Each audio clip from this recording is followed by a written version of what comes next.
Vous avez peut-être une mutuelle d'entreprise obligatoire, c'est donc votre patron qui cotise, mais pour le fisc, c'est comme si vous gagniez des centaines d'euros de plus par an. La loi en fait a changé au 1er janvier et vous allez très vite en voir le résultat, vous allez payer plus d'impôts. Explication Brune Daudré.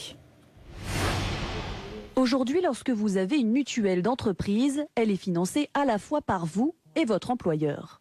La part payée par votre entreprise échappait jusqu'alors à l'impôt sur le revenu, ce qui n'est plus le cas.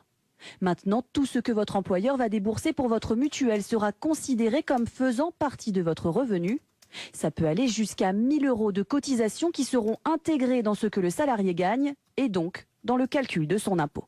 S'il est non imposable, il va être amené sans doute à payer des impôts pour la première fois. Et en même temps, l'assiette fiscale ayant accru, c'est sans doute la révision de droits à certaines prestations sociales qui sont conditionnées par le revenu fiscal du salarié. En gros, comme vous paierez plus d'impôts, vous aurez moins droit à certains avantages sociaux.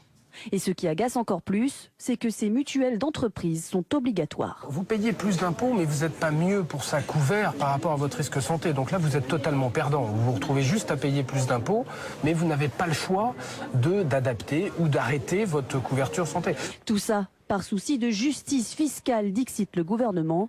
Mais évidemment, ça permet surtout à l'État de récupérer plus de 3 milliards d'euros. Des recettes qui rentreront très vite dans les caisses puisque cette mesure surprise s'applique même sur vos revenus de 2013.